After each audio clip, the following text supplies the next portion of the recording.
since this is sort of related to what we were talking about, longevity. You've been doing this for a long time, and I'm just curious to what your thoughts are about sustaining a long-term career in this industry, maintaining, a healthy life, that's and doing this something for so that long. nobody's ever asked me before.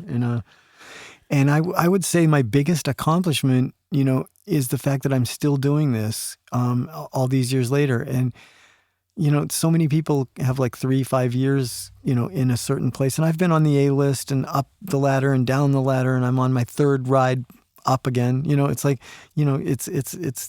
it's always been a bit of a struggle. And even after all these years, it's still a bit of a struggle. But, I've never been like a trust fund kid. I've always worked hard every month to make the studio nut and pay people. It's like, it's never been like a cakewalk for me, and I think it's just the biggest miracle in the world that people still, after all this time, want to me to work on their music. And it's like, I don't know, I can even get teary about it. I just can't even believe it. Like, I had a lot of crappy jobs early on as a kid, like as a teenager, putting wheels on Nerf toys and, just horrible jobs, like assembly line type jobs. And I don't think a day goes by where I don't think, man, am I lucky not to be on the assembly line putting wheels on the Nerf toys. I mean, so like I constantly am full of gratitude for it. And I think I've always been super flexible and good with people. I think that those two things, and having good relationships with artists and helping them, and I've had some lucky breaks along the way, but you get a lucky break that only gets you in the door. It doesn't like let you stay there.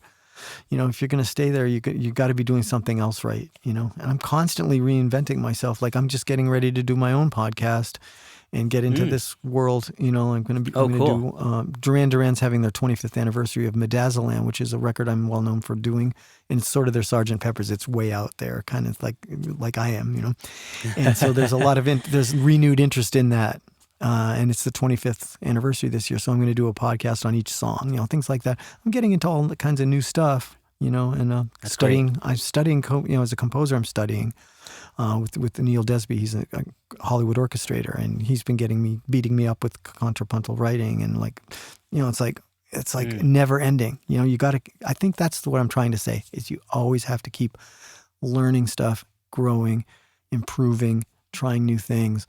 And that's going to translate into people wanting to discover you again and again and again. I'm not remotely the same producer I was when I started, or even 5 years ago.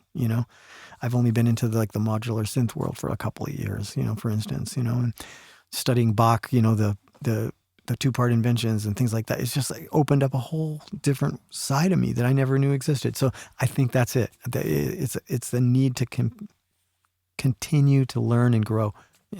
Let's pick up that manual that I never read, the Nord G2 manual that's like this thick.